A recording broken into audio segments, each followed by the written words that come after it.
पहली बार अगर व्रत करना है आपको तो जरूरी नहीं है कि हर परिस्थिति में पहली बार व्रत करें। अगर आप अशुद्ध हो जाएंगी तो व्रत नहीं करना है। तीज का व्रत जो होता है वो 24 घंटे का नहीं होता है, बल्कि 32 घंटे का होता है। 32 घंटा आपको निर्जला व्रत करना पड़ता है। 5 सितंबर को आप रात्रि को 11:30 के बाद कुछ न खाएंगी और न पिएंगी।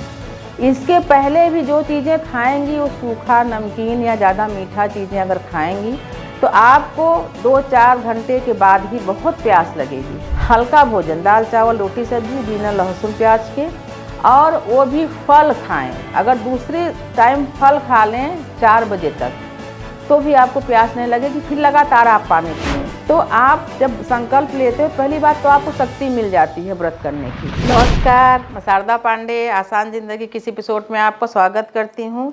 जैसा कि तीज पर्व आने वाला है तो आपको मैं बताऊंगी तीज का मुहूर्त और पारण विधि, और तीज पर्व में क्या नहीं करना चाहिए, वर्जित कार्य वो भी बताऊंगी। और किस अवस्था में तीज, जैसे इसको जो शुरू करना चाहते हैं, किस अवस्था में नहीं शुरू करना चाहिए, तो वर्जित कार्य में ही आएगा। तो आप सभी के लिए मैं शुभकामनाएं देती हूँ कि जो व्रत शुरू करना चाहते हैं या जो व्रत पहले से कर रहे हैं उन सभी भक्तों का व्रत निर्विघ्न पूरा हो और उनके पूजा पाठ दान पुण्य का उनको पूरा फल अर्जित हो, उनको पूरा फल मिले।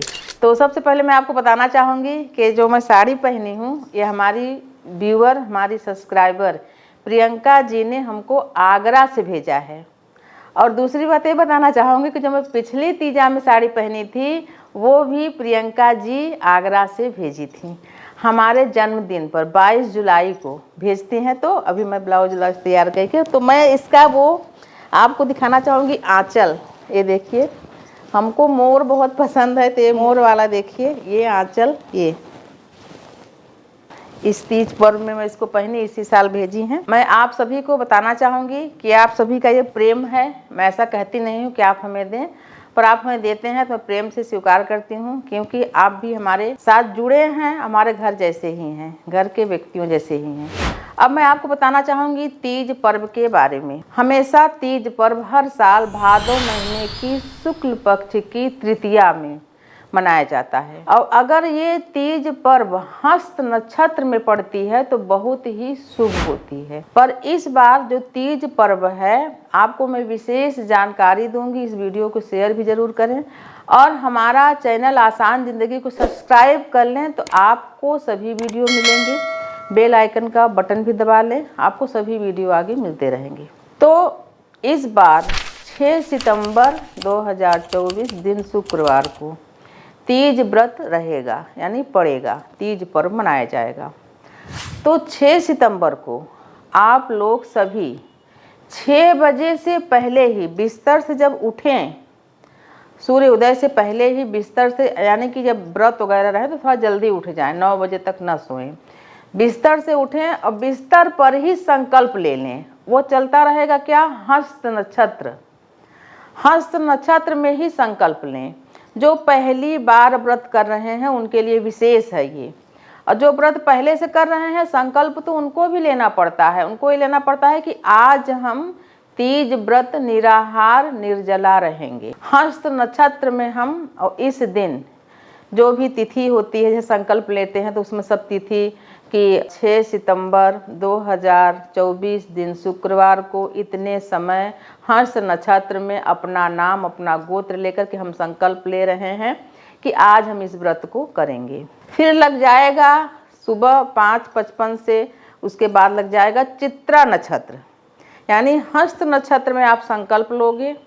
फिर जब आप पूजा करोगे, यानी जब नहा धो के स्नान वगैरह करके जब पूजा स्थान में बैठोगे तो वहाँ भी संकल्प लोगे कि आज हम व्रत कर रहे हैं। जो कि आपका व्रत का शुरुआत जागरण, प्रदोष काल का पूजा, मंदिर का पूजा, रात्रि जागरण, यहाँ तक कि सुबह का विसर्जन, दान और पारण भी चित्रा नक्षत्र में ही होगा। तो सबसे पहले आप एक काम जरूर करना कि हस्त नक्षत्र में व्रत का संकल्प सुबह उठ के ले लेना। अब मैं आपको बताऊंगी कि जो बहुत सारे कमेंट आए हैं कि बहुत सारी कुंवारी कन्याएं भी पहले से व्रत कर रही हैं तीज का, तो उनका यह कहना है कि हम जो पहले से व्रत कर रहे हैं तो उसको जारी रखें कि 1 साल को छोड़ के हम फिर से व्रत करें, यानी हम उनका विवाह हो गया है। तो हम आपको बताना चाहेंगे कि आप पहले से व्रत कर रही हैं और ये व्रत, तीज का व्रत, सुंदर घर और सुंदर वर के लिए किया जाता है।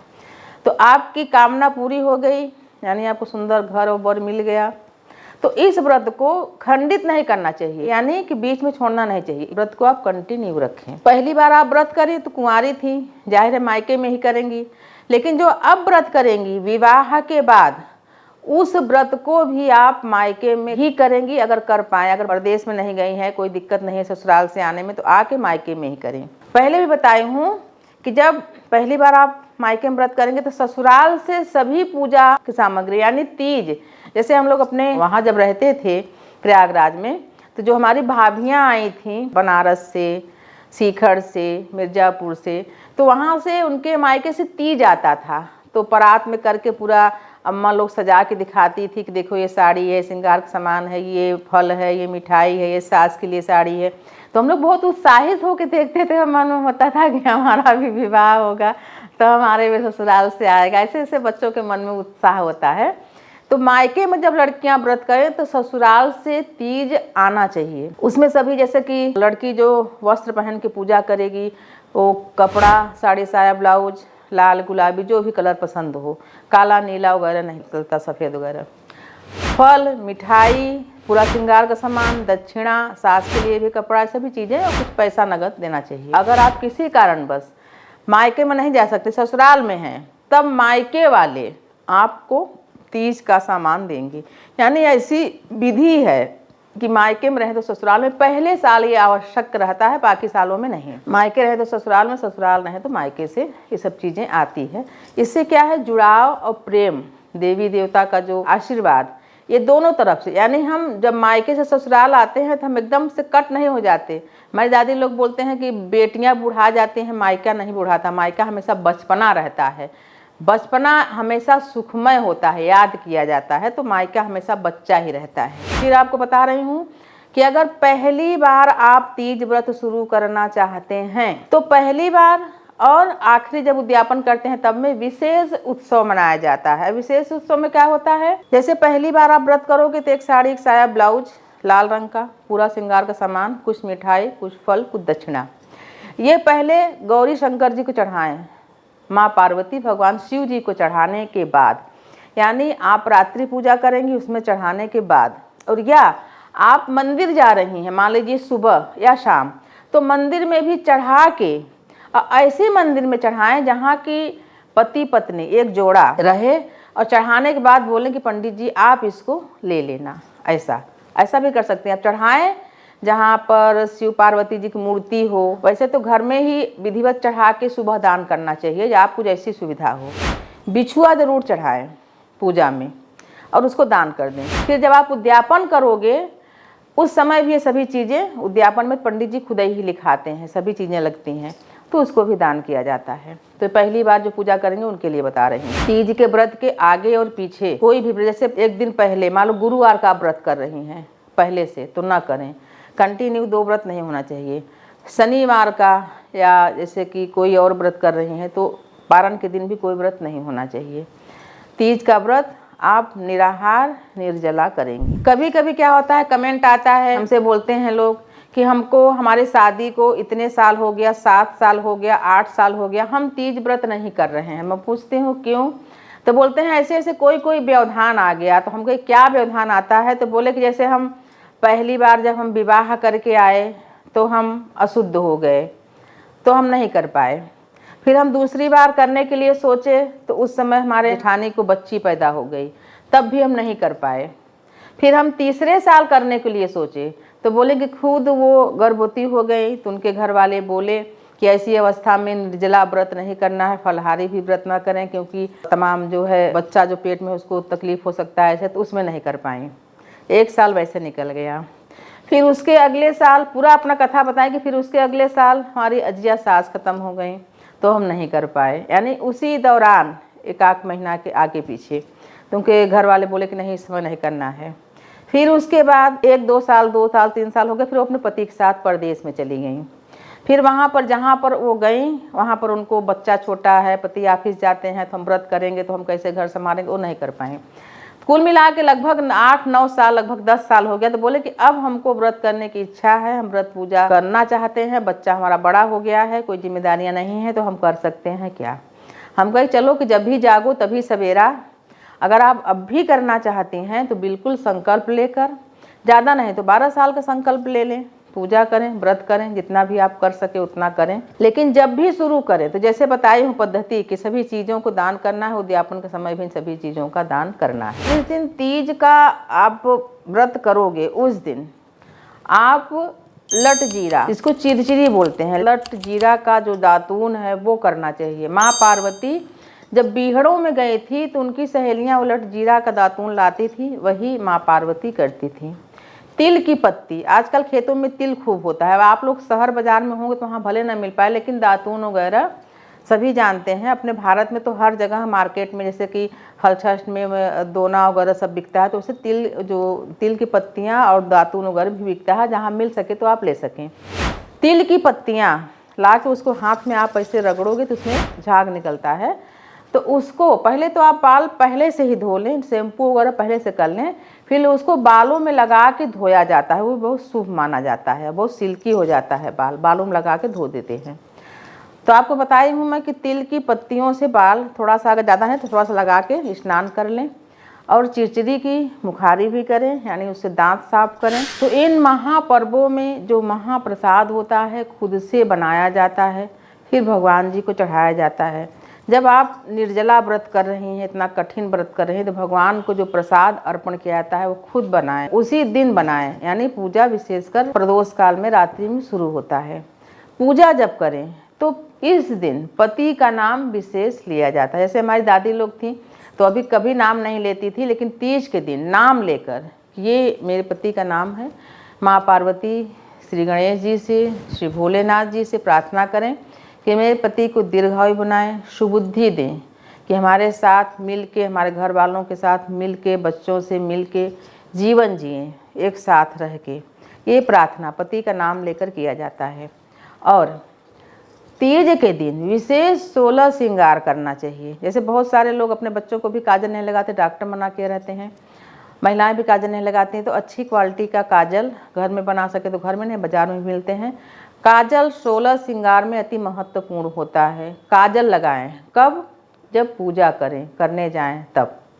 मंदिर में जाएं तो कोई बात नहीं, ऐसे मंदिर में भी सज के जा सकती हैं। जब घर पर जब 16 श्रृंगार वगैरह, विधिवत पूजा क्या है, घर पर एकांत में होती है। मंदिर उंदिर में काफ़ी भीड़ रहती है, आप जो चीज़ें चढ़ाओगे, कहाँ गया, किसके ऊपर कोई जल डाल दिया, कुछ कर दिया, तो वहाँ नहीं, घर में 16 श्रृंगार करें। काजल जरूर लगाएं, हाथों को मेहंदी से जरूर सजाएं। नए जो लोग हैं वो पाँव को नहीं रंगते, पाँव में आलता जरूर लगाएं, महावर जिसको बोलते हैं, पाँव को सजाएं, अच्छे से नाखून पालिश लगाएं। 16 श्रृंगार का एक वीडियो भी दूँ, सर्च करके देखें कि 16 श्रृंगार में क्या क्या होता है। पान, मीठा पान उस दिन गौरी शंकर को चढ़ाएं और प्रसाद के रूप में उसको रख लें। सुबह पारण के बाद दिन में कभी भी उसको भी खाएं, यानी उसको चबाया जाता है। ये 16 श्रृंगार में आता है। सभी चीज़ें 16 श्रृंगार की, लाल चूड़ियाँ, मेहंदी है, महावर है, सभी चीज़ें आप 16 श्रृंगार में करें। पति का नाम भी लें। ये मैं पूजा की पद्धति बता रही हूँ। जो हमसे नए लोग जुड़े हैं वो भी, पुराने लोग भी, जैसे पुराने वीडियो हैं तो सर्च करके नहीं देखते होंगे, नए वीडियो का इंतज़ार होता है कि नया वीडियो दे तो हम देखें।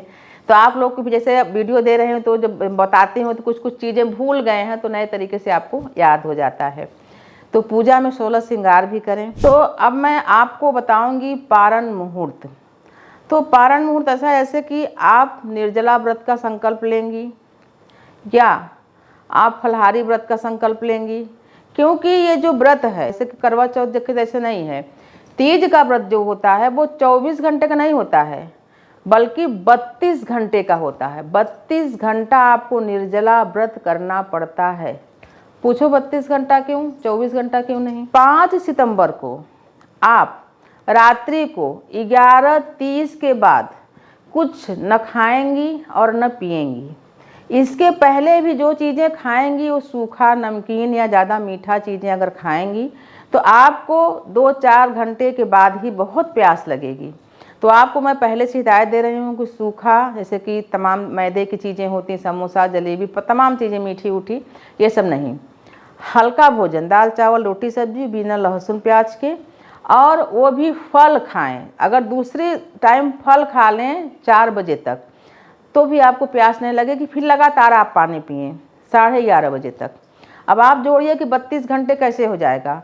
5 सितंबर को यानी गुरुवार को 11:30 बजे के बाद आप कुछ खाएंगे पिएंगे नहीं। फिर 6 सितंबर को 11:30 12 बजे भी जोड़ लो तो कितना हो गया, 24 घंटा।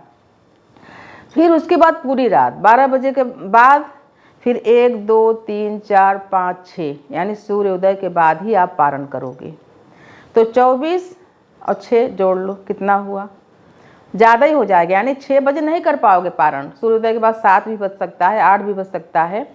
तो ये 31-32 घंटे आपको निराहार रहना पड़ेगा। तो जो नए बच्चे हैं, खैर नए बच्चे तो काफ़ी ऊर्जावान है, रह सकते हैं व्रत, लेकिन जो ना रह सकें, पता चला आपकी निर्जला व्रत का संकल्प तो ले लिए, उस दिन मान लो संयोग से कड़ी धूप हो गई, फिर बहुत तेज प्यास लगेगी, तो आप जब संकल्प लेते हो पहली बात तो आपको शक्ति मिल जाती है व्रत करने की। लेकिन मैं एक बार ऐसे बोलूँगी कि अगर आप असमर्थ समझो अपने आप को तो ऐसा संकल्प लो, पहली बार जो ले रहे हैं उनके लिए बोल रही हूँ कि हम रात्रि को पूजा के बाद जल ग्रहण कर सकें, थोड़ा सा गंगा जल डाल के थाली में रख के पी सकें। पहली बार माता रानी हमारे ऊपर कृपा करो, ऐसा करके देखते हैं, फिर अगली बार से हम रहने लगेंगे। जो अशक्त हो उनके लिए बोल रही हूँ, बाकी तो आप संकल्प लोगे तो आप पूजा व्रत कर ही लोगे। अब मैं आपको पारण का बता रही हूँ कि पारण कब किया जाता है। बहुत सारे लोग क्या करते हैं, सुबह उठे और हो गया व्रत कल था आज कुछ नहीं है, बेड टी यानी कि बिस्तर में लेट के चाय पीना, बाद में ब्रश करना, बाद में नहाना, ऐसे नहीं, वो व्रत खंडित माना जाएगा। आप निर्जला व्रत हैं, जागरण वगैरह कर सकें तो 12-1 बजे तक करें, फिर थोड़ा बहुत आप सो भी सकते हैं। उसके बाद सुबह स्नान करें, यानी जब पेट खाली रहता है तो नींद भी नहीं लगती, सुबह उठें स्नान करें। जो आप चौकी रखेंगे यानी कि चौकी रखें, शिव पार्वती जी का फोटो रखें, शिवलिंग बनाएं, अच्छी तरीके से गौरी गणेश को बैठा के पूजन करें, सभी सामग्री चढ़ाएं। तो जो सभी सामग्री फूल माला अक्षत अष्टदल कमल कलश सभी चीज़ें रहती हैं, इनको हटाने में काफ़ी टाइम हो जाता है। तो सभी चीज़ें हटाएं, ऐसा स्थान रखें, भगवान की फ़ोटो रखें।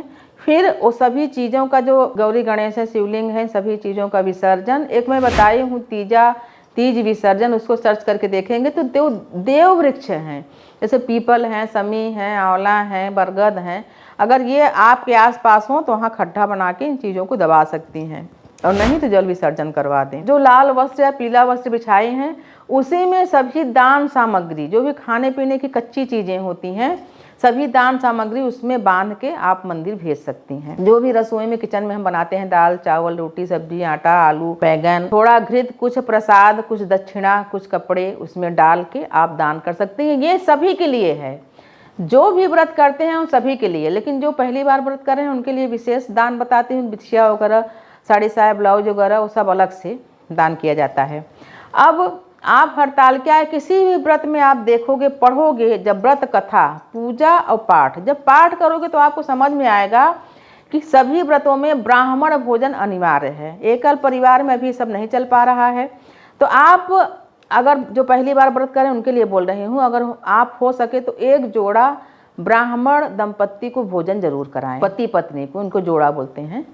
तो वृद्ध हो तो ज़्यादा अच्छा है, या जैसे भी हो, अगर कोई भी ब्राह्मण दंपत्ति हो पति पत्नी तो उनको एक दिन पहले बोल दें कि हमारे यहाँ पूजा है, आप कल आ जाना। तो जरूरी नहीं है कि आप व्रत हैं अकेले हैं तो आप 56 भोग बनाकर ही खिलाएं घर में, ऐसा कोई ज़रूरी नहीं है। आप उन दंपत्ति को बुला लें और आप उनके लिए बाज़ार से भी मंगा के खिला सकते हैं। जरूरी नहीं कि आप 56 भोग घर में ही बनाएं, बाज़ार से, यानी या तो आप जैसे पहले भी बना के रख सकते हैं, जैसे गुजिया है, जैसे आप शक्करपारा बनाए हैं, आप खुरमा बनाए हैं, तो कुछ फल मंगा लें, जैसे केला हुआ, दूध हुआ, जलेबी हुआ, ये सब चीज़ ब्राह्मण दंपत्ति को खिला सकते हैं। पेड़ा हुआ, ये सब मंगा के खिला सकते हैं। तो ये सभी चीज़ों की व्यवस्था कर लें। आपको चूल्हा में कुछ नहीं बनाना है, व्यवस्था कर लें, पहले से ब्राह्मण दंपत्ति को बुला लें। जब ब्राह्मण दंपत्ति पति पत्नी आ जाएँ तो उनका पाँव धो, उनको तिलक करें, उनको आसन पर बैठा के सभी चीज़ें जैसे बताई हूँ कि खुरमा, गुजिया, जलेबी, दूध, केला, ये सभी चीज़ों को भी खिला के और जो पहली बार व्रत कर रहे हैं उनके लिए बोल रही हूँ, जो हर तीज में कर रहे हैं उनके लिए भी अनिवार्य है ये ब्राह्मण को खिलाना। 3 ब्राह्मण दंपत्ति को खिलाना है, चाहे नहीं 3 तो 1 तो खिलाएं ही। पहले तो ये लगता था कि भाई हम पूरी कचौड़ी या सब्जी हलवा सब बनाना पड़ेगा, तो आप ना बनाएं। बता तो नहीं, बहुत सरल तरीका है। केला, दूध, जलेबी, मिठाई सब चीजें खिला के उनको जो भी आप दान करना है उनको दान करके, अब ये सोचें कि आप किसको खिला रहे हैं। आप शिव पार्वती को खिला रहे हैं, उनसे आप आशीर्वाद ले रहे हैं, उनको दक्षिणा देकर तृप्त करके खुश करके उनको विदा कर दें, तो ये संपूर्ण व्रत माना जाएगा। इन सब करने कराने में आप बोल दो कि आपको 8 बजे आपके यहाँ आ जाएं, सब कर करा लें, उसके बाद वहीं पर बैठ के प्रसाद खा के आप पारण कर लें। ये है पारण की सही विधि। सुबह सब विसर्जन वगैरह करके, तो जितना आपका व्रत पूजा में फल मिलेगा उसका दुगुना आपका विसर्जन जब करते हैं और ब्राह्मण भोज करा के दान करते हैं, उसका दुगुना फल इन चीज़ों में मिलता है। तो आपका पूर्णतः पूजा संपन्न हुई, आपको पूरा उसका फल मिलेगा जो भी आपकी कामना होती है। तो आपको पूरी तरह से मैं बताई हूँ कि पहली बार व्रत करने वाले क्या करें। हाँ, पहली बार अगर व्रत करना है आपको तो जरूरी नहीं है कि हर परिस्थिति में पहली बार व्रत करें। अगर आप अशुद्ध हो जाएंगी तो व्रत नहीं करना है। जैसे आप कहानी बताई एक भक्त की कि क्या क्या करके वो 10 सालों तक व्रत नहीं कर पाए। अशुद्ध हो जाएंगे तो व्रत नहीं करेंगी। आपके यहाँ किसी के यहाँ जेठानी या ननद या घर में या किसी को बच्चा पैदा हुआ तो व्रत नहीं करेंगी। किसी की मृत्यु हुई हो, मृत्यु सूतक लगा हो तो आप व्रत नहीं करेंगी। ऐसी अवस्थाओं में पहले साल भी, विवाह के पहले साल भी व्रत नहीं करेंगी। सभी तरह से शुद्ध हो घर का वातावरण तो व्रत शुरू कर सकती हैं। उसके बाद अगर कुछ होता है कि आप अशुद्ध हो गए, सूतक पातक लगा, तो उस अवस्था में आप पूजा नहीं करेंगी, लेकिन व्रत कंटिन्यू हर साल करेंगी। तो आपको पूरी तरह से व्रत का बताई हूँ कि हस्त नक्षत्र में ही सुबह 6 बजे से पहले ही व्रत का संकल्प ले लें। फिर चित्रा नक्षत्र में पूजा पाठ, दान, व्रत, उपवास, विसर्जन सभी कुछ चित्रा नक्षत्र में होगा। तो आप सभी को ये तीज पर्व मंगलमय हो, सुखमय हो। आप सभी सुखी रहें, हमारे साथ बने रहें, देखते रहें आसान जिंदगी। तब तक के लिए नमस्कार।